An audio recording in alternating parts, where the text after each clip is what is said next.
Geekazine is a proud member of the Tech Podcast Network, found at www.techpodcast.com. If it's tech, then it's here. And it's also brought to you by audible.com. Go over to audiblepodcast.com/geekazine for a 14-day free trial and free audio download.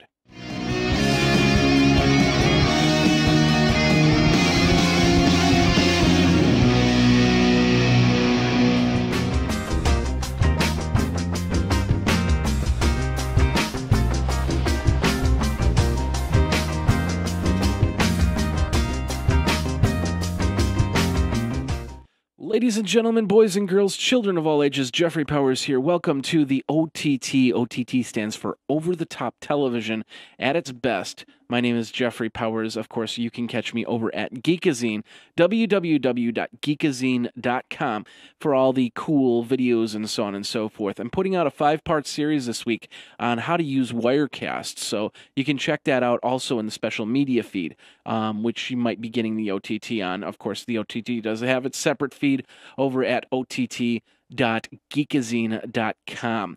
Thanks a lot for watching. Thanks a lot for listening. We're going to be talking about tech news in over-the-top television. This week I got Gabriel back here, and we're going to be talking a little bit about it. So why don't you introduce yourself there, Gabriel, and we'll go from there.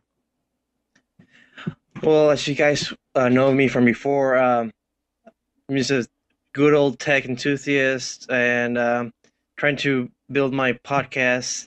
And you can always find me in Master Wolf. That's Master Wolf. Instead of a 1, you get an L, you get a 1. And that's it. That's pretty much it. Okay. And Google Plus. I'm gonna work my Google Vanity URL because it's really long. But yeah, Google Plus. Do you have a website anywhere? Working on it? No, not really, because I'm still trying to build it. So yeah, it's not finished, but I do have a website. But I'll show you. I guess if you guys want to check it out, it's Aurithil. That's AURITHIL.com. Okay, perfect. So. All right, well, what we're doing with the OTT, we talk about over-the-top television, what's also called IPTV, that's also called set-top boxes. If you have a Roku, if you have an Apple TV, if you have a Google TV, if you have a Sony TV that has the special cool options to get Netflix and Vudu and all that other stuff, then that's what this show is about. We're going to be talking about all the cool stuff that you can get. We're getting TV over the internet as opposed to over the air, cutting your cable, so on and so forth. So we're going to start over on, where are we? We're on M Live, which I guess is Michigan's website, news website. And basically what they're talking about, the NFL Sunday Ticket. Now, before you could get NFL Sunday Ticket on DirecTV. Well, apparently they announced on, Tuesday or something like that, that you can now get Sunday Ticket and select a version of Sunday Ticket for $339.95 for your PS3. So what you would do is you get your PS3 out. I'm assuming it's just like with the Netflix subscription. You plug in the disc, and then it sets it up so you can then pull that information to your PS3 so you can watch certain games on there. And with the PS3 being now $249, it's a perfect over-the-top set for that. So now, do you have a PS3, don't you? Yes, I do. And what are you planning to order this? I don't know, because I mean, I kind of dabble into the occasional on the market, Fox. Sometimes they have it on when I catch it, and pretty much I don't know if I'll get this though. I mean, like the article said, it's out of market, so it's not like it's about teams that are not in there, and but the price point is kind of weird. I don't know, $340 for that. I don't know. I guess if I was a bigger sports fan than that, maybe. Okay. But I'm surprised that Xbox hasn't gotten this yet. Because I know that they're doing a lot for the ESPN. I know the ESPN app for it. gets all the content that ESPN3 gets, Okay. and it's actually supposed to be updated in 4 days. Oh, really? Well, it's very possible. It's all about branding. It's all about getting the contracts signed and all the bells and whistles dotted and I'd, so you can get that season. Now, 339.95 actually isn't that bad. I think that's the price of actually getting it from DirecTV itself. So and you get 14 out of market games, which means that you wouldn't be able to see them any other way. So for somebody that's looking, looking to get a service like this, then this might be a good alternative to satellite. Now they're also offering NHL Game Center app for $120 per season as well. So and $169 for yearly games and highlights. This is turning into a really interesting over the top set top box there. Yeah, you can pretty much get any sports that's very popular in the United States. You get the MLB, you got the NHL, and now the NFL. I mean, unfortunately, as we all know, Fox tends to control a lot of their content, and we actually have an article later on about it. But but yeah, Yeah. it's all those backdoor deals.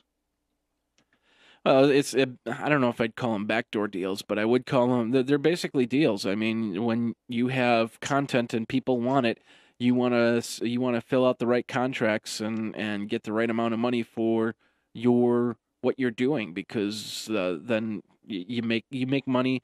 NFL, a lot of people think that the NFL has a lot of money, but in all reality, we found this out a few years ago. If between the different sports organizations, the Major League Baseball is probably the richest of the sports out there, and NFL struggles sometimes to make ends meet. And there was talk about bankruptcy a couple years back during when the official recession hit for the first time. So this is a great way. This is probably the NFL was the only sport that did not have a set-top box backing to it. And now with it on PS3, I'm just hoping that it'll move over to the Roku, because that would be awesome for me, because that's what I got. So, So, so you would get this if it came to the Roku then? um, it would be tough. Well, the reality is that I'm in my market for my football team. So chances of me actually getting this for it wouldn't be worth it for me. But if I was to move to, like, let's say Alabama or something like that, and I wanted to watch the Green Bay Packers, yeah, this would be perfect for me. And I know many people that are out of state that want to see the Green Bay games, and now I can say, okay, well, get yourself a Netflix, get yourself I'm sorry, get yourself a Roku, and or get yourself a PS3, and in this case now, and you'll be able to get Sunday Ticket, and you don't have to pay for all these extra channels. Now, the biggest advantage for DirecTV is for $339, you also get DirecTV. So the real question is, will this be will this be an advantage, or will people just say, well, if I'm just going to pay this amount of money, I might as well go get Sunday Ticket on DirecTV and have a DirecTV dish? I mean, for me personally, I would rather go this way because you can also have access to Hulu, Netflix, and all the other sports in between. Plus, you don't have to go through that hassle of, I mean, if you ever got in cable dish before going through the installers, having to wait for an appointment and all that mess. Yeah, I'd rather have this Mm. instead. Well, the other thing is, if you have a rainstorm or snowstorm, you're trying to watch a football game, it's not going to happen most of the time. So, well, anyway, that's over on mlive.com. So thanks for putting that into the schedule there, Gabriel. We'll go from there over to Fierce Online Video. Hulu apparently came out with what they called a super cookie. Major companies, including MSN.com and Charter Communications, have been using super cookies to track users on their browsing history. The Wall Street Journal reported that it's nearly impossible to detect, and you can recreate an individual's profile.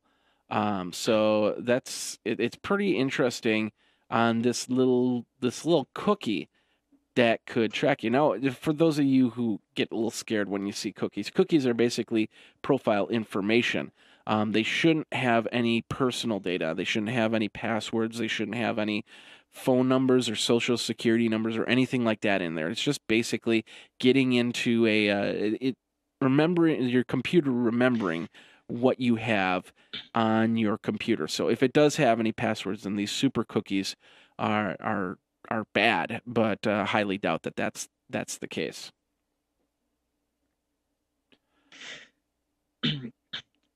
Go ahead. Well, I'm kind of my split two ways into between the story because I mean one, yes, I mean you have to have a quickie to track, especially Hulu because they're trying to get more subscribers and trying to get more I wouldn't say more personal information, but more information from their subscribers so that they can show other so they can show other companies that they're more valuable and because I remember, well, I don't want to go too much into a rant, but I know that Hulu has been there's been a lot of rumors that Hulu has been going to be sold, and I know Google and other companies were rumored to be trying to buy them, but yeah. And my other point was that I mean I really do not like people tracking me. I know there has been a big movement, especially I know Firefox. There's a little option that says that whenever you go into a website that they want you to, you can put that you don't want to be tracked. And I know there's a lot of bad cookies that it's really hard to get rid of. And I know going by this article that it was really hard to get rid of. I mean, pretty much a cookie would this cookie would be like you would go through Hulu or MSN, and then the cookie would track all the information that you do, and then when you go into the another website like MSN, it would give you ads specified to whatever you watch on Hulu or in another website, and I guess it kind of scary, but yeah. Yeah, but well, the bigger problem though is even though you might not be able to get into it, and I might not be able to get into it. There might be somebody out there that will get into it and get some sort. I don't know. Like I said, I'm not sure what's in the information. I'm just kind of looking right now to see if there's anything that we need to be concerned about. But it shouldn't have any passwords or anything like that in there. But there's somebody out there that will probably know how to not only locate where these cookies are, but also crack into them. And you never discount the fact that somebody is out there that knows how to do that type of stuff. It's just going to happen. So, but pretty interesting stuff. If anybody wants to read more on this, we got the link over in the show notes over at geekazine.com, and of course we're over on fierceonlinevideo.com. We're going to move from there, but first, before we do, we're going to talk about our sponsor really quick. I'd like to thank the guys over at audible.com, where you can actually download yourself an audiobook of your choosing. When there's a ton of great little books out there. I know some friends of mine have some books out there. CC Chapman, for instance, has his Killer Blogs, Killer Podcasts book out there in audio form, and it's a great way to really just get in and learn a little bit more and read a little bit more. Because what I do, I hate to read. Print is dead to me. So what I do is I'll actually get an audible.com book and listen to it while I read it. As long as I'm on the right revision number, I can pretty much read through the book, which helps me a lot. And it's a great way to get through books. If you have a hard time reading, if you just can't get into that kick, then you might try audible.com. Of course, you can also listen to it in your car as you're driving to work, so on and so forth. So for this special offer, it's over at audible.com/podcast. I'm sorry, audible.com or audiblepodcast.com audiblepodcast.com/geekazine. I got so many codes that run through my head. Audiblepodcast.com/geekazine will get you that. It's a 14-day free trial and a free audio download. Once again, audiblepodcast.com/geekazine. And of course, it helps Geekazine and the OTT and all the other shows that we do over here on Geekazine. So, all right, with that out of the way, let's get into the next article here. We're back over on Fierce IPTV. And the article you were talking about earlier, Gabriel, is about Fox and their expectation for Hulu to get into what they're doing, and basically what they're doing is they're creating a paywall. So you go up to Fox.com, you want to watch their shows, want to watch American Idol and stuff like that. You've got to pay to get in and be a part of that. They're also a part of Hulu.com. And they want Hulu.com and they want their subscribers, but they don't want the shows the next day. In fact, if you, they're proposing that if you want to watch Glee on Hulu Plus or Hulu, there's at least an 8-day wait to watch the episodes, which I think is really sad for anybody to do, especially if you're paying for some sort of for the content itself. So far, let's see, USA is doing like 30 days out on certain shows and 7 days out on other shows. They've done anything from waiting 24 hours to waiting 7 days to waiting till the season's over. I know Notice won't start airing episodes until their season finale on Hulu, so I'm kind of waiting on that. You got any questions or comments on that, Gabriel? Yeah, this actually got me really angry because I personally watch a lot of Family Guy on Hulu. Like I said before, I got rid of my Hulu Plus um, subscription, and I don't know. I think it was really sad how like Fox would just do this. I was okay with like waiting 1 or 2 days and then watching the ads for the free version, but now I have to pay like what is it? I think it's like less than $10 a month for Hulu Plus, I think. Yeah, it's like $8.99. Yeah. I mean, it's just that they're just kind of dragging their heels along as they see that more and more people are getting subscriptions to services like Netflix, and I think I heard a story a couple of weeks ago that Netflix actually surpassed subscriptions for HBO. Oh, really? That's Yeah. nice. I'm wondering if that's still the case, or since they did the switch, the disc and streaming option, that if that number went down, because there were a lot of people that canceled their Netflix subscriptions. Uh, yeah, I don't know the specific numbers now, but yeah, I know that some people did cancel their subscription, but not as many as you would have thought. Yeah, that's true. I still have my Netflix and I still have my Hulu Plus, but I'm just personally I'm ready to actually pull the Hulu Plus subscription because on the Roku, half of the shows aren't even there. They don't have a good update system on the Roku for the Hulu Plus, and it's just harder to find shows on Hulu Plus. I go there for one thing, and that's a daily recap show, and then I'm off Hulu Plus. I'm not watching the show at all, or I'm not watching the channel at all. So I'm not 100% on that. And if Fox does this, then it's just gonna I'm just gonna try and find other ways to watch my content because excuse me a second. They Fox they said they're doing an active campaign that basically they're spamming people for a newsletter to get information sent to your inbox and get your friends signed up so they can start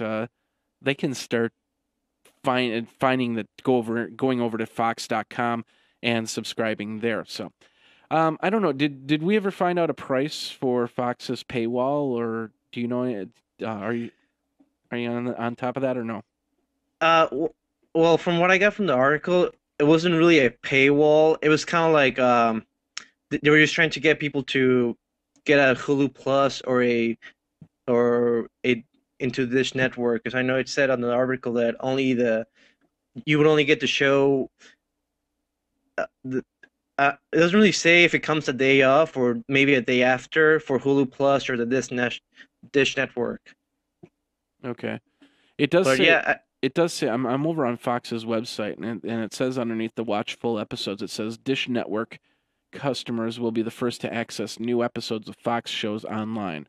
Whatever that means. I mean, if it's instantaneous, like okay, American Dad or Simpsons plays, and then 30 minutes afterwards it's up on the site or what?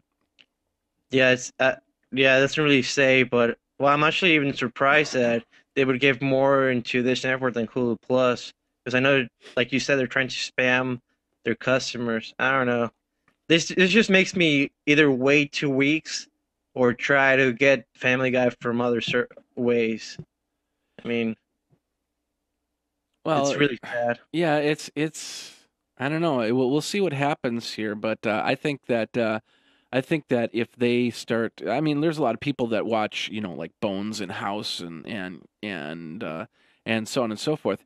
But there's going to be enough uproar that I would hope that Fox would see that and say, okay, that's not gonna be in our best interest on that, and go from there. Or they're just gonna buy digital video recorders and record their shows and then watch them whenever they want. So anyway, that's over on Fierce IPTV. If you want to read more about it, of course, go over to the show notes over at ott.geekazine.com or geekazine.com. That'll get you the OTT, and you find out a lot more about that. All right, last article of the day, and that is the Google Motorola deal. And the big news, of course, at the beginning of the week was Google and Motorola. Basically, Google bought controlling share of Motorola Mobility, which is the mobile version of Motorola. They split off into two. Now, Motorola makes a lot of interesting items. They do have semiconductors, and they do have they work in medical field. They have their hands in a lot of different areas. I don't know all the areas, but they had, of course, their big thing was the mobility. They had the StarTAC phone. They had cell phones and mobile phones before people knew what the word mobile phone was. And so, of course, Google, who's been trying to thwart anybody trying to sue them for patent infringement, went and bought Motorola Mobility and 24,000 patents with it. Now, I've been trying to read some of the patents over on Google Patent Search, and I know that I see a lot of interesting patents that Motorola has. I don't know if they got it in the purchase of this merger, or I'm sorry, this controlling stake. But I'm assuming that that's the case. But some of these patents can actually move over to an over-the-top television situation, which now makes some of the issues that Google had with the Google review or the Logitech review a possibility and they might just try to relaunch this, rebrand and relaunch. It would be the order of things to do. Have you been following up on the patent, or I'm sorry, the merger?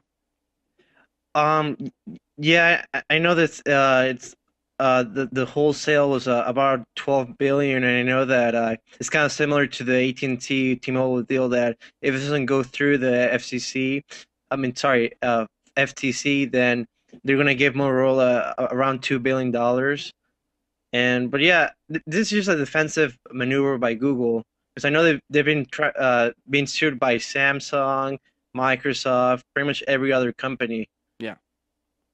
Well, And I don't see any reason why this would not go through. But yeah, you're right. If it doesn't go through, then basically what Google will do is they won't buy controlling stock, but they'll buy enough stock to be part of to have Motorola continue to function, and of course there'll be a majority stockholder with something like maybe 33 or 40% or something like that. That would be more acceptable. But I expect that this is going to go without issue because nobody's really can challenge it at all. And there's no reason why they would challenge it. They don't see any type of shift in the mobile market at all. Yeah, actually, most of the comments I've heard like have been positive and completely the opposite from the AT&T T-Mobile deal. I'm really going to be surprised that if it doesn't go through. I mean, I don't really see any way that unless unless not even I know HTC personally has said that they weren't worried about Google buying Motorola mobility, but I don't know. Good for Google, man. They have to stick up to Android and Yeah, that's true. What do you think? Do you think that they'll make a play on their Google? Maybe come out with a Google TV 2 or something like that? well, I think the problem with the Google, I mean, the Logitech review or the Google TV was that they couldn't get that much content. I mean, maybe with this patents, they may be able to sway more of the content providers, but I don't know. I think it might be a little while until Google finally decides to bring up a renewed version of the Logitech review. Well, I don't know. I mean, I try to think of how Google reacts and acts to market, and I think that they have something in place. And there's a lot of people that said, the the Logitech review was a pretty decent box. It was even better if you bought it in a TV. And I know Chris Perillo. We talked to him about that yesterday, and he said I love the Sony uh, Google TV I have.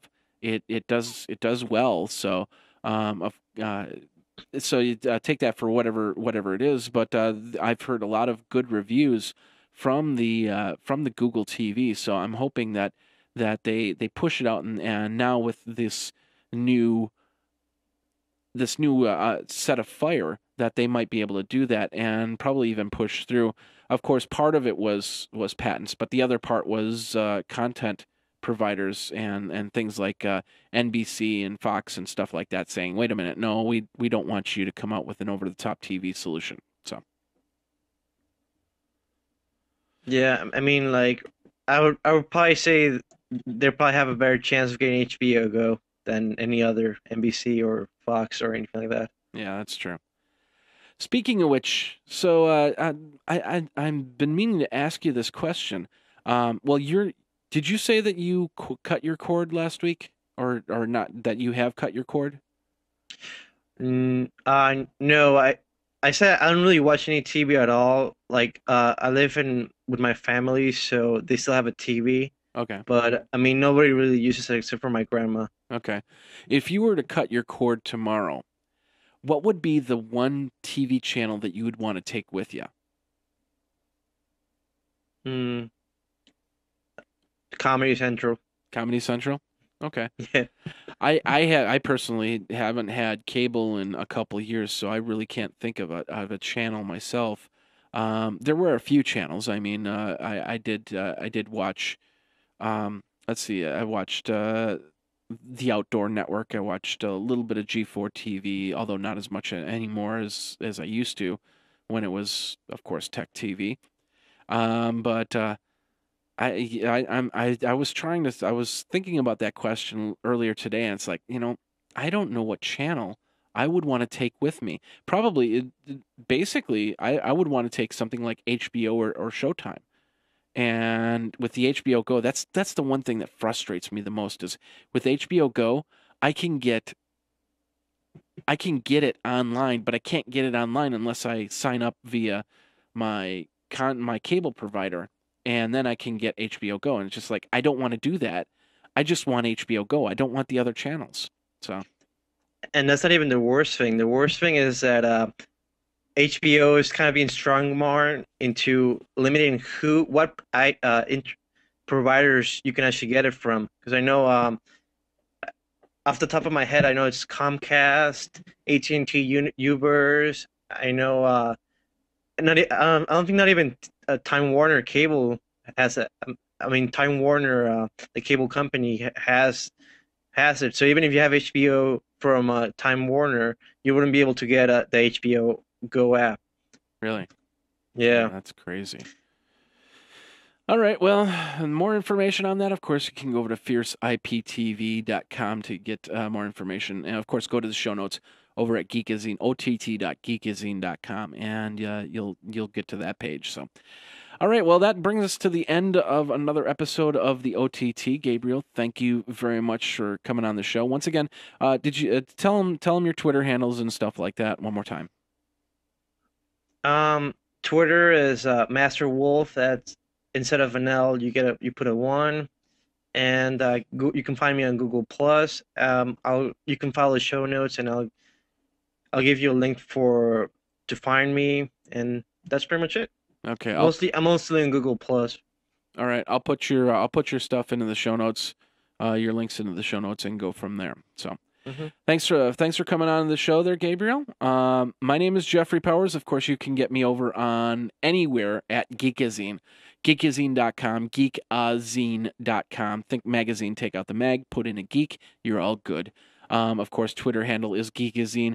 I don't have a G+.2 account. Well, I do, actually. It's G+.2/Geekazine. But go to geekazine.com. You'll see the G plus up in the top left-hand corner. You'll be able to click on it and get me from there. So that's it. That is this episode of the OTT. If you want to join the panel for next week's show, all you have to do is go over to G plus, send me a message and say, hey, I want to be on that OTT hangout, because this is a Google Hangout that I'm using. It's just that you can't really see it because I've hid it properly with and of course using a program like Wirecast right here. I can switch back and forth. And if you want to learn more about the Wirecast program, of course, like I said, I'm doing the 5-part tutorial on Wirecast all this week, so check that out. So anyway, for Geekazine, once again, thanks a lot to Gabriel for coming on the show, and we will see you next week, where we have more news and more information about over-the-top television. Learn how to cut your cord and get into over-the-top television, and you'll find that it's a cool thing. So my name is Jeffrey Powers, and until next week, take care.